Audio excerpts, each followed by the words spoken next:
Today we're going to talk about Lesson 39. Lesson 39 has to do with proportions. A little bit of vocabulary. A proportion is a statement that states that two ratios are equal. Now, you remember that a ratio can be written like a fraction. And so if you put two ratios equal to each other and you can prove that they are indeed equal, then it is a proportion. There are two basic ways to prove if two ratios are equal, or to prove if it is a proportion. Okay? The first one is called cross product, and I think you're all pretty much aware of how this works. You would, if you had 16 over 20 proportion, ratio 16 over 20 equals 4 over 5, you would cross multiply 16 times 5 and then 20 times 4, and if both of them, when you do the multiplication, equal the same number, then that is a proportion. The other way that you can do this is to look for common factors and then reduce.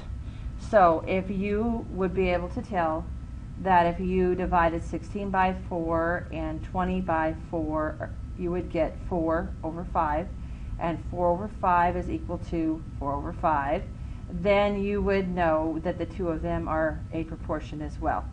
Either way works. I don't think it makes a difference which way you do it, as long as you can prove that both sides are equal to each other. Now, sometimes we have what we call missing term proportions. And in missing term proportions, you'll have a variable in there. And it's either because it's given to us that way, or because we've set up a proportion because we're looking for a missing value. Missing value, for instance, on this example, you have A is to 12 as 6 is to 8. I think probably the best choice in this would be to use cross product. And so you would say A times 8 equals 12 times 6. A times 8 equals 12 times 6. 8A equals 72. Divide both sides by 8, and you get A equals 9. Then, to be sure that you're right, I definitely would go back over here and substitute that 9 in for A. Do your cross product to be sure they're equal. Once you've done that, then you guarantee that you've got it right. Always do checks. I see so many times when you guys could get something right on a test, and you don't go back and recheck to be sure your answer's right. Oh my gosh, it's really a hard way to do it.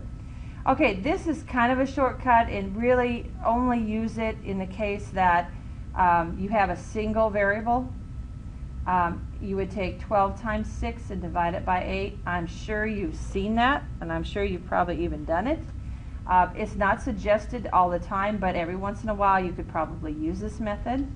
And that would be 72 divided by 8, and you would also get 9. Again, you've got to substitute in to be sure that you get the right answer. Okay, here's one down here. You've got 30 over 25 equals 2.4 over D. 30 times D equals 25 times 2.4. Do the math over here, okay? And you end up with D equals 2. Substitute in to see if it's right. If it is, then you're good. Okay? All right. These kinds of problems lend themselves to word problems pretty easily. So let's just do a couple of quick word problems so that you can kind of see how this works and how you can set them up. If Callie can read 32 pages in 60 minutes, how many pages can she read in 15 minutes? So 32 is to 60 as X is to 15. And indeed, here you go. Notice that pages is on top, minutes is on the bottom. You have to set them up that way. It has to be pages to minutes, pages to minutes. If you start flipping them around and you put the minutes on the top and pages on the bottom, you will get a wrong answer. So if you start with pages to minutes here, then it has to be pages to minutes there, and whatever you're missing is your variable. Then cross multiply to get your correct answer. Okay? And I really highly suggest that you put this in your notes. Okay? It'll just remind you that you have to set them up right. You always set up with the same values on the top and on the bottom, meaning if you have pages on the top, minutes on the bottom, you set it up. And if you solve it, go through and do the math, you end up with 8 pages in 15 minutes. And then go back and substitute in.